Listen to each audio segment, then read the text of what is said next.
Hello friends, once again we are in the our video lecture, video class, and now we are just going to learn under new topic, that is use if, then if plus not.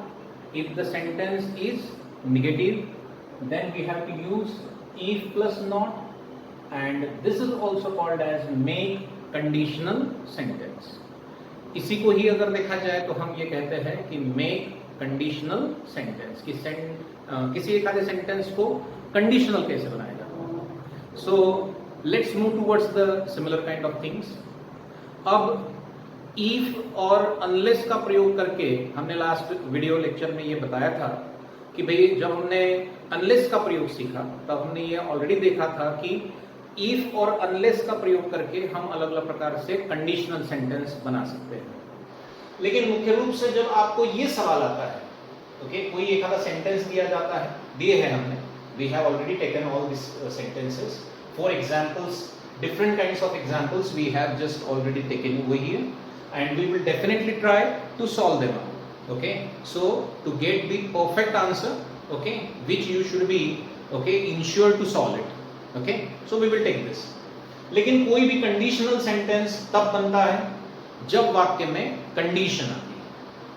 अगर ऐसा होता तो वैसा होता, अगर इस बार बहुत बारिश होती तो फसल अच्छी बनती, अगर इस बार कोरोना का कोई भी इफेक्ट, कोविड-19 का कोई भी इफेक्ट अगर नहीं होता तो सारी चीजें अगर देखा जाए तो नियमित रूप से चलती, स्कूल कॉलेजेस भी नियमित रूप से चलते, वगैरह वगैरह. हम इस तरह की कंडीशंस हमेशा ही अप्लाई करते हैं, आप जानते हैं. अब सेंटेंस अगर अपने को बनाना है, हमने इसके पहले क्या किया था कि आपके वाक्य में इफ दिया जाता था और हमने उस वाक्य उस इफ के सेंटेंस को कन्वर्ट किया था अनलेस में. तो आप लोग ये बहुत अच्छे से जानते हैं कि अनलेस मतलब क्या, what is mean by unless. So unless means if plus not. If there is if and if there is not in the given sentence, then you can replace them by using unless. अब उल्टा दिया है, उस दिन हमने unless का use सीखा था, अब हमें क्या सीखना है. अब हमारे पास में unless का सेंटेंस दिया गया है और हमें अगर देखा जाए तो if plus not को उसमें इंट्रोड्यूस करना है. Okay, is that clear? बिल्कुल सही. तो कुछ इस तरीके के जो सेंटेंस होते हैं या ग्रामर का जो ये जो पार्ट होता है, इसमें सेंटेंसेस किस तरह से हमें बनाने हैं वही हम यहां पर आज सीखने जा रहे हैं. Okay, is that clear? चलिए, बहुत बढ़िया. So the first sentence is given, unless the police used their power, comma, he would not answer them. ऐसा दिया गया है और आपको दिया जाएगा remove unless. ऐसा दिया जाता है, बहुत बार सेंटेंस में दिया जाता है remove unless. अब remove unless मतलब क्या, unless को निकाल डालो और बाकी का सेंटेंस जैसे कि वैसे रखो, ऐसा होगा क्या? करना वैसा ही है, लेकिन unless का जो मीनिंग है वो वेरी करने के लिए उसके जगह पर कोई ना कोई तो अपने को रखना पड़ेगा ना, कंजंक्शन, तो वो अपने को रखना पड़ेगा. या आपको बहुत बार ऐसा भी दिया जाता है यूज if प्लस नॉट, या बहुत बार आपको ऐसा भी दिया जाता है कि यूज इफ, आपको इफ का प्रयोग करना है.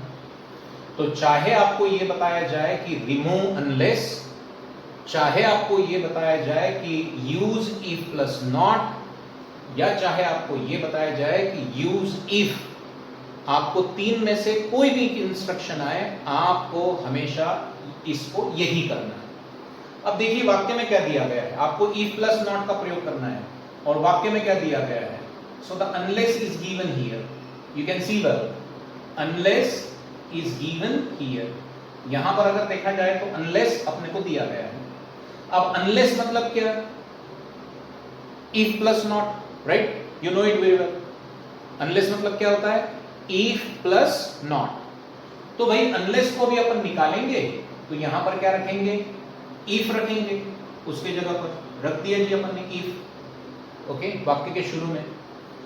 और उसी क्लॉज में, मतलब ये जो अनलेस का जो क्लॉज है अभी ये वाला है, क्योंकि अनलेस वाक्य के शुरू में आया है ना, तो अनलेस का क्लॉज कौन सा हो गया? ये शुरुआती वाला हो गया। अगर यहां पर अगर अनलेस आता तो अनलेस का क्लॉज कौन सा होता? ये वाला होता, है ना।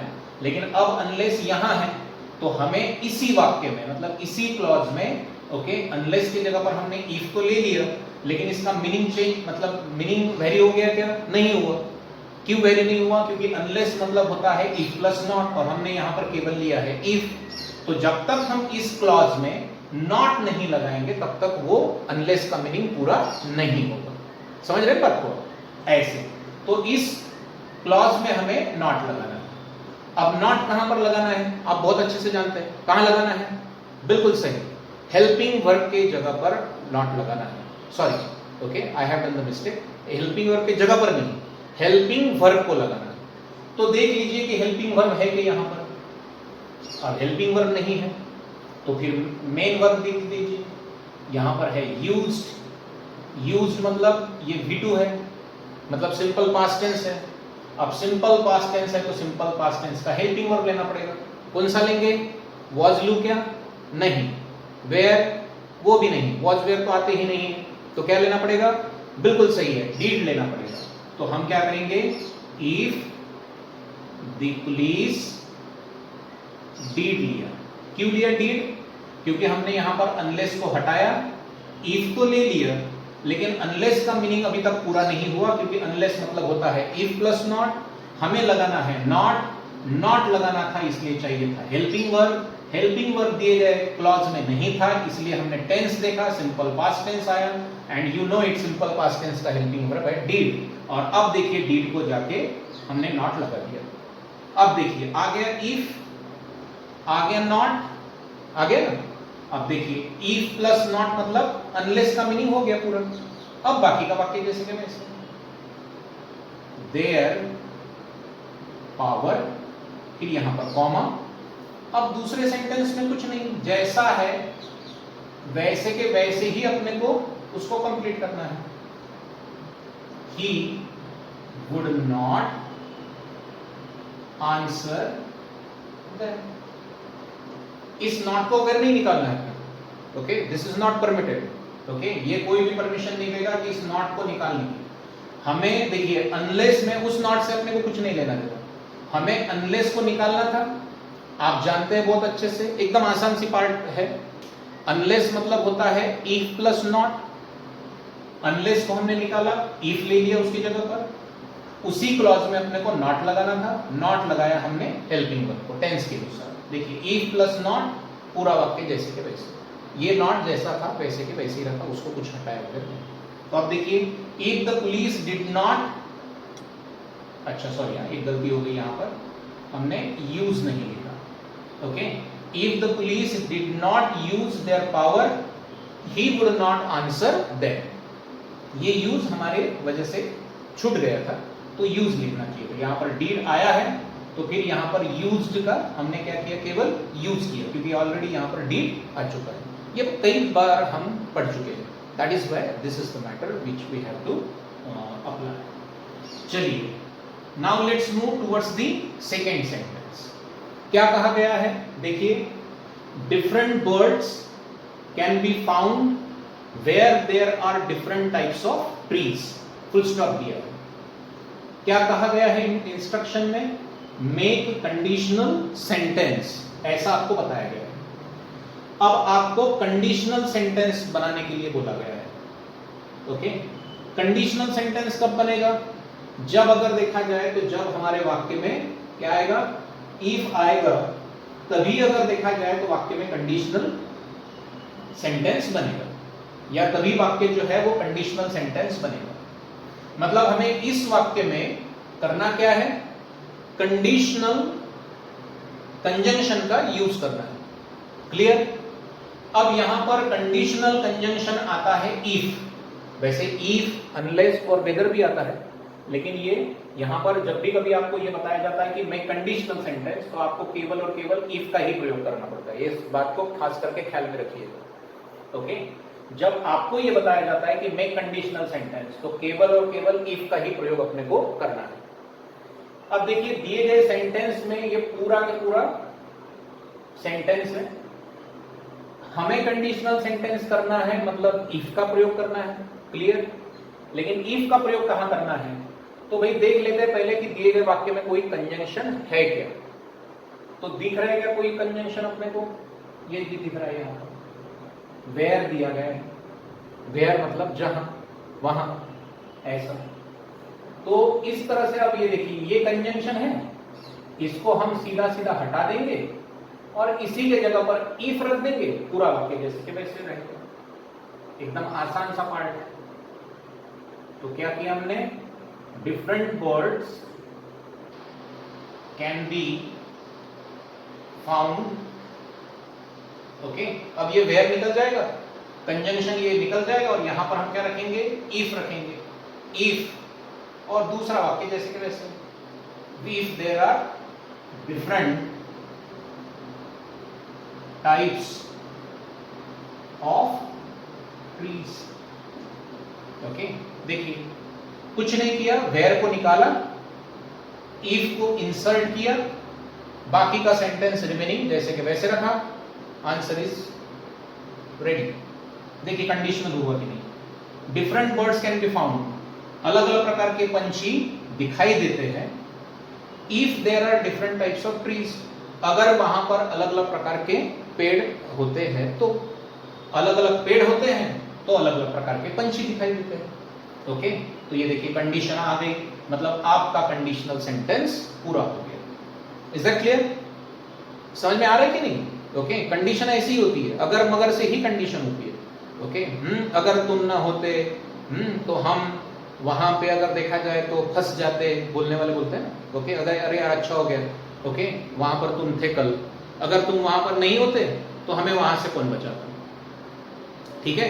अरे अच्छा हो गया, उस जगह पर अगर देखा जाए तो उस जगह पर वो एक गाड़ी वाला था, अगर वो गाड़ी वाला वहां पर नहीं होता तो हम रास्ता भूल जाते। ऐसे रोजमर्रा के अपने जीवन में काफी सारे सेंटेंसेस आते हैं कि नहीं आते, तो बस वही जो है वो कंडीशनल सेंटेंस कहलाते हैं, और यही इफ के सेंटेंस में हम दर्शाते हैं। तो देखिए इसमें चार अलग अलग प्रकार के सेंटेंस आते हैं। एक तो अनलेस का प्रयोग, मतलब अनलेस का वाक्य दिया गया है, तो अनलेस का वाक्य दिया गया है तो वाक्य में इफ प्लस नॉट आना चाहिए, क्योंकि अनलेस मतलब इफ प्लस नॉट होता है, ये आप जानते हैं बहुत अच्छे से। इसके पहले वाले भाग में भी हमने ऑलरेडी वो छुड़ाया हुआ है। फिर दूसरा अगर देखा जाए तो एक प्लेन सेंटेंस आपको दिया जाता है, having two or more different kinds of clauses are there, okay, joined with any other, okay, conjunction, and then you are told or you are informed that make the conditional sentence. आपको ये बोला जाता है कि भाई आप उसको conditional sentence बनाइए। अब कंडीशन किस में बताते हैं, इफ से।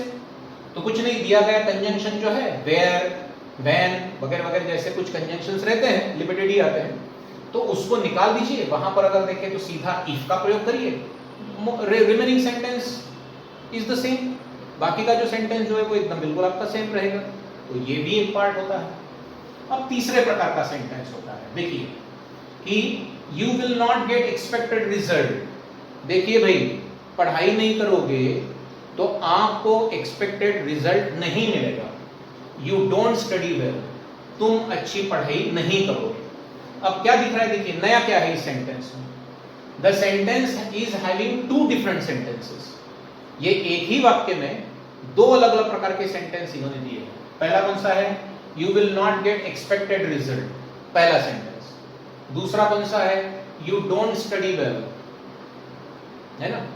यूज इफ, अब बोला गया है कि यूज इफ, इफ से ये दोनों भी सेंटेंस को एकत्रित करिए। अब अगर दोनों अलग अलग सेंटेंस दिए गए हैं और इफ का प्रयोग करना है, तो आप देख लीजिए, ओके, कि कहीं पर भी कंजंक्शन है क्या, है क्या कंजंक्शन? बिल्कुल नहीं है। कंजंक्शन तो होने का सवाल ही नहीं है, क्योंकि दो अलग अलग प्रकार के क्लॉजेस है इसमें, ठीक है। अब दो अलग अलग प्रकार के क्लॉजेस है, इसलिए कंजंक्शन का तो सवाल ही नहीं है, ओके। लेकिन अगर होता भी, अगर कंजंक्शन से जोड़ा गया अगर एक आधा वाक्य होता भी, तो हम उस कंजंक्शन को उड़ा देते हैं। अब देखो दो वाक्य में से, ये दो जो सेंटेंस है, ये दो सेंटेंस में से किस वाक्य में पहली क्रिया घट रही है। अगर तुम अच्छी पढ़ाई नहीं करोगे तो तुम फेल होंगे ना। मतलब अगर ये प्रेजेंट की क्रिया पहले घड़ेगी तभी तो फ्यूचर की क्रिया घड़ेगी। ये देखिए फ्यूचर है, ये प्रेजेंट, मतलब ये क्रिया पहले घड़ी, तो जो क्रिया पहले घड़ी उसको शुरू में लेकर उसको अगर देखा जाए तो हम क्या करते हैं, इफ लगा देते हैं। इफ यू डोंट, है ना, यूज इफ बोला था ना, तो हमने यूज इफ किया। If you don't study well, अब फिर यहां पर क्या आ जाएगा जी, कॉमा आ जाएगा, राइट, क्योंकि सेकेंड क्लॉज को जोड़ना है ना अपने को। यहां पर तो अपने इफ रख दिया, लेकिन सेकेंड क्लॉज जोड़ना है, तो ये है वो सेकेंड क्लॉज, फिर यहां पर हम रखेंगे you will not gate expected result. ठीक, अगर ये पहले क्रिया घटती तो इसको हम इफ लगाते हैं। अगर मान लेते हैं कि ये क्रिया अगर पहले घटती तो इसको इफ लगाते हैं। ये दूसरा जो क्लॉज जो है यहां पर कॉमा देकर इसको जोड़ते हैं। लेकिन अब सबसे पहली क्रिया ये दूसरे सेंटेंस में घट रही है, इसलिए इसको हमने सामने लिया और फिर इसको इफ लगाया। दूसरा क्लॉज जो है वो कॉमा से जोड़ दिया, आखिर में full stop. It's very easy. Okay, 10th 12th के बेस पर ये बहुत आसान तरीके के सेंटेंस आते हैं भाई, इससे आसान और कुछ नहीं मिलने वाला है। Okay, keep in your mind ऐसा। अब एक चौथा और आखिरी प्रकार का सेंटेंस होता है। अब ऐसे भी सेंटेंस आते हैं, देखिए, without complete information Harish should not follow it, ऐसा दिया गया सेंटेंस है। विदाउट कंप्लीट इंफॉर्मेशन, पूरी जानकारी के बगैर, Harish should not follow it, Harish को वो फॉलो नहीं करना चाहिए। पूरी जानकारी के बगैर हरीश को वो फॉलो नहीं करना चाहिए, ऐसा सेंटेंस है। और आपको क्या बोला गया है, यूज इफ प्लस नॉट। क्या करना है आपको, इफ प्लस नॉट का प्रयोग करना है। क्लियर? अब पूरे वाक्य में अगर देखा जाए तो ये एक ही सेंटेंस है। ओके, और इस वाक्य में हम बहुत सारे लोग क्या करते हैं, सीधा सीधा यहां पर इफ ले लेते हैं, कहीं ना कहीं नॉट डाल देंगे और विचित्र रूप से वाक्य बना लेते हैं, if without complete not information, ऐसा कुछ तो भी करेंगे। ठीक है, ऐसा तो भाई this is completely wrong sentence, ऐसा तो होगा ही नहीं। अब देखिए, ये पूरा एक ही सेंटेंस है और अगर हमें इफ का प्रयोग करना है तो दो क्लॉजेस चाहिए। एक पूरे सेंटेंस में कैसा हम इफ का प्रयोग करेंगे, ओके, कंडीशन के लिए तो दो सेंटेंस लगेंगे ना, मतलब दो क्लॉज लगेंगे। तो हमें दिया गया है एक ही सेंटेंस, तो हमें इस सेंटेंस में से दो क्लॉज हमें पूरे मतलब सेपरेट करने पड़ेंगे। तो एक क्लॉज कौन सा है, विदाउट कंप्लीट इंफॉर्मेशन, पूरी जानकारी के बगैर, Harish should not follow it, Harish को वो फॉलो नहीं करना चाहिए। तो देखिए, हरीश जो है वो सब्जेक्ट, ये वर्ब वगैरह वगैरह, ये दूसरा सेंटेंस है, ये पहला सेंटेंस है। अब दूसरे वाले सेंटेंस में अगर आप देखेंगे तो Harish should not follow it, ये पूरा सेंटेंस दिया है, मतलब सब्जेक्ट भी है, वर्ब भी है, ऑब्जेक्ट भी है, मतलब पूरा सेंटेंस दिया है। लेकिन पहले वाले सेंटेंस में देखिए, पहले क्लॉज में देखिए, विदाउट कंप्लीट इंफॉर्मेशन, अब ना तो इसमें कोई सब्जेक्ट है ना ही इसमें कोई वर्ब है, और अब इफ का प्रयोग करना है तो करेंगे कैसे? तो भाई विदाउट सब्जेक्ट और विदाउट वर्ब तो वाक्य ही नहीं बनेगा, तो हमें इसमें लेना है। तो हमें क्या करना पड़ेगा, पहले ये विदाउट वगैरह को उठा, मतलब इसको निकाल देना पड़ेगा। ठीक है, ऐसे इफ प्लस नॉट का प्रयोग हम करेंगे तभी। तो अब अगर देखा जाए तो हमें पहले इसमें तो एक क्या करना पड़ेगा, सब्जेक्ट लाना पड़ेगा। तो सब्जेक्ट अगर कोई वाक्य में नहीं है और अगर हमें लेना है तो फिर एक वर्ड हम सब्जेक्ट के रूप में लेते हैं, देयर का प्रयोग करते हैं। कब करते हैं? कोई भी ऐसा सेंटेंस जिसमें सब्जेक्ट नहीं है लेकिन हमें उसका आंसर निकालने के लिए सब्जेक्ट की जरूरत है, तब ऐसे समय हम कौन से वर्ड का प्रयोग करते हैं सब्जेक्ट के रूप में, देयर का प्रयोग करते हैं। अब चाहिए हमें वर्ब, तो यह अगर देखा जाए तो वर्ब बोले तो क्या है, टू बी वर्ब लेना है। तो ये जो दूसरा, ये पहले वाक्य में तो वर्ब ही नहीं है, दूसरे क्लॉज में है वर्ब, शुड फॉलो। अब अगर देखा जाए तो ये प्रेजेंट में है या पास्ट में है, ये अपने को देखना पड़ेगा। अब वाक्य की कंडीशन से हमें ये दिखाई देता है, वैसे तो शुड ये प्रेजेंट में भी आता है, पास्ट में भी आता है। अब यहां पर कोई दूसरा पास्ट टेंस वाला अगर होता तो यहां पर हम पास्ट टेंस का टू बी वर्ब लेते, लेकिन ये वाक्य के मीनिंग से अपने को पता चल रहा है कि ये सेंटेंस जो है वो प्रेजेंट का है, तो फिर प्रेजेंट का हम यहां पर टू बी वर्ब लेते हैं। टू बी वर्ब, प्रेजेंट के टू बी वर्ब कौन से हैं? Am is are. Past tense के टू बी वर्ब कौन से हैं? Was were. फ्यूचर टेंस के टू बी वर्ब होते हैं शॉल बी या will be. Is that clear जी? तो टू बी वर्ब लेना है, ठीक है। अब ये पूरा वाक्य हम लिख लेते हैं, कंप्लीट इंफॉर्मेशन फुल स्टॉप। और ये दूसरा वाला वाक्य तो हम रखेंगे, वो तो कुछ प्रॉब्लम ही नहीं है, वो तो पूरा का पूरा दिया ही गया है।